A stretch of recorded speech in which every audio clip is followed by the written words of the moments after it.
Hi, hello, welcome back to this channel. I'm Palak and let's dive into the story where I'll tell you कि क्यों communication skills ही सिर्फ एक इकलौती skills नहीं है जो तुमको सीखना चाहिए।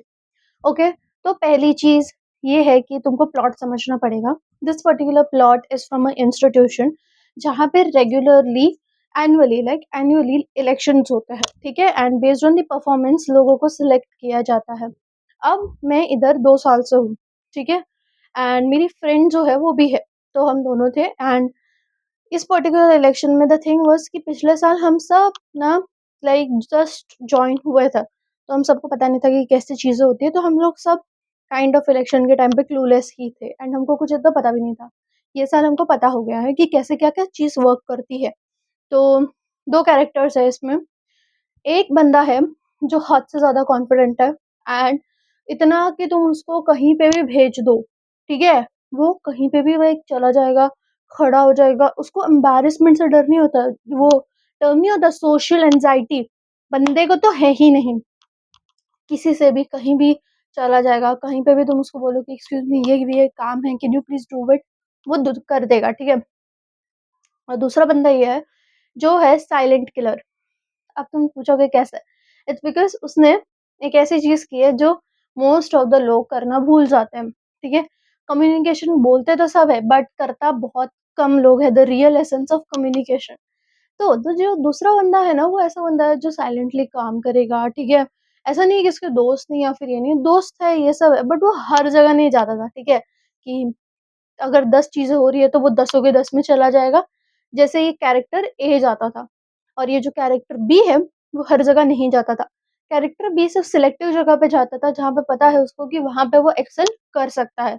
लाइक सपोज़िटली अगर उसका स्ट्रेंथ कम्युनिकेशन है या फिर उसका स्ट्रेंथ कोई मैनेजमेंट है, तो वो उधर ही जाएगा, ठीक है? वो सिलेक्टिव रहता था कि मुझे ये आता है, ये नहीं आता, तो मुझे जो आता है मैं वही करूँगा। अब इलेक्शन के टाइम पे ये जो कैरेक्टर बी है, उसने अच्छे से मार्केटिंग की, ये की, वो की। हालाँकि मोस्ट ऑफ द लोगों को ताकि हमने तो इसको पहली बार देखा है, क्योंकि इसने कभी इतना काम करते हुए हमने देखा ही नहीं। Because as I said earlier वो साइलेंट किलर था, वो अपना काम करता रहता था और अपने दोस्तों के साथ नेटवर्किंग करता रहता था।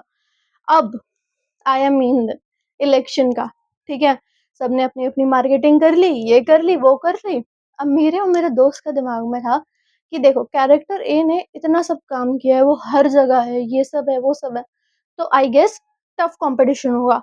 टफ कॉम्पिटिशन के नाम पे कुछ नहीं हुआ। मैं तुम्हें बताती हूँ क्या हुआ असली में। अब ये जो कैरेक्टर ए है, उसने इतनी घटिया स्पीच दी because we had to give speech कि अगर तुम सपोज़िटली एक्स-वाई-ज़ेड पोज़ीशन के लिए अप्लाई करो, तो तुमको पहले बताना तो पड़ेगा ना कि देखो भाई मैं ये काम कर सकता हूँ, मैं ये काम कर सकता हूँ, मुझे ये सुधारना है, मेरा विज़न क्या है, मुझे करना क्या है। ये बंदा इतना एरोगेंट, इतने वैसे, मुझे पावर ऑफ पोज़ीशन दे दो, मैं ये कर लूँगा, मैं ऐसे कर लूँगा, और इतना कॉन्ट्राडिक्टरी तुम पूछो मत।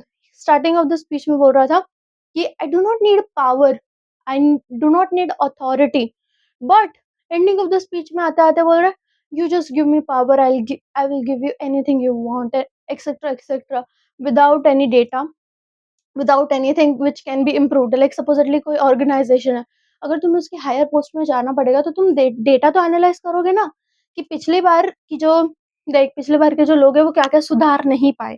तो तुम सुधारने का वादा करोगे बाय गिविंग सॉल्यूशंस। कुछ नहीं किया, बस बड़बोला कर रहा था ये। और जो कैरेक्टर बी था, उसके दोस्त तो बहुत सारे थे, ठीक है? एंड उसके कमिटी मेंबर में भी बहुत लोग थे, बट कैसा था ना कि काइंड ऑफ ये बायसनेस बोल सकते हैं, but at the very same time बंदे ने स्पीच बहुत अच्छी लिखी थी। उसने बोला था कि मुझे क्या करना है, ऑर्गेनाइज़ेशन के लिए वो क्या-क्या कर सकता है, उसके हित में क्या-क्या है, वो लोगों को कैसे बोलते नहीं है कि सर्व कर सकता है। उसने ये सब चीज़ें बोली और ये बंदे ने क्या किया, मुझे पावर ऑफ द पोज़ीशन दे दो, मैं ये कर दूँगा, मैं वो कर दूँगा। ऐसे करते-करते बंदा वो कर रहा था। एंड जब रिज़ल्ट्स निकले, हालाँकि हम लोग सबने प्रेडिक्ट कर लिया था कि ये कैरेक्टर ए को कोई वोट नहीं देगा, बट जो गंदी तरीके से वो हारा है, वो बंदे को सिर्फ 6 वोट मिले हैं और इसको 89 votes, like literally total of the like I guess 100 लोग थे, ठीक है, इलेक्शन के टाइम पे, बट 2 जन चले गए थे जल्दी और बाकी के जो 2 जन थे उन्होंने कुछ नोटा-वोटा कर दिया था। तो इन दोनों को, जिनको हम टफ कॉम्पिटिशन समझ रहे थे, वो कतई टफ नहीं था, वो वन साइडेड था। अब इस स्टोरी का मैं तुम्हें एसेंस देना चाहती हूँ। अगर तुम एक स्टूडेंट हो जो कॉलेज जाते हो या फिर तुम्हें एक सक्सेसफुल ऑर्गेनाइजेशन में करियर चाहिए, पहली चीज़ तुम एक्चुअल काम करना सीखो। जो काम में तुम जा रहे हो तुम वो सीखो, पहली चीज़। दूसरा चीज़ जो बहुत इम्पोर्टेंट है वो है नेटवर्किंग।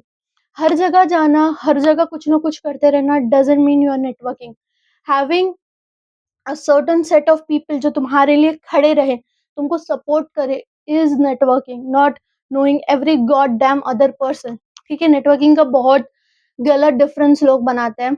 अगर कोई इंसान है उसके पास 100 कॉन्टैक्ट्स है बट उसमें से सिर्फ 10 ही लोग हैं जो उसको एक्चुअल इंपॉर्टेंस देते हैं, तो नेटवर्किंग के मामले में वो सिर्फ 10 ही आएगा।